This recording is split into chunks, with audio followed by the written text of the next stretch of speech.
Вы такие милые, вы такие славные, вы такие добрые и все лучезарные. Светитесь от Бога, лира окрыляет, светлая дорога, ангелы храняют. Всю заботу, ласку дарите вы людям, самое прекрасное пишете вы музык. Женщины-поэты, мама и жена, вы любовь планеты, где живет земля. Это вам, женщина.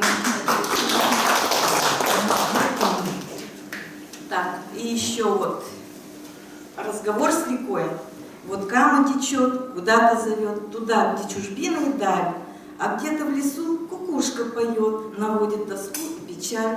Кукушка кукует, года заколдует, что жить не до старости лет. С любовью своей года не жалея, что жить не без горя и бед. Так что же ты, речка, бежишь быстротечно, как будто ты хочешь догнать свои воды и счастье, свободу, и русло свое вернуть вспять. Ты вечно живая, всегда молодая, тебе ли дрожать и вскипать? И гребнем волны меня накрывая, меня словно хочешь обнять. Я слабая, знаю, ведь я твой ребенок, почти состою из воды. Природу люблю и тебя умоляю, ты лучше меня защити. С тобой хочу мчаться, играя с волною, журчать и смеяться, как ты. И в небо подняться, а утром с росою упасть в полевые цветы. А вечером вновь очутиться с тобой венком из цветов по реке. И будем мы плыть, любоваться луной, мерцанием звезд вдалеке. И вот еще одна, это тоже уже начерта. Мы разные, любимые, чужие. Мы черные, желтые и белые, как снег.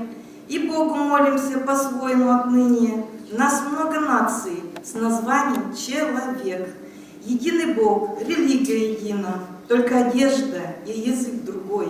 Людская дружба, она неразделима. Зачем же страх и ужасы с войной? Нет нации, что может быть превыше Бога лучше не ищи. Мы разные, живем под одной крышей. На голубой планете хватит всем земли. Нам хватит радуги, что нас объединяет, любви, ее не расчерпать, и красоту, что души окрыляет. Мы пуповиной связаны, как дитятка и мать.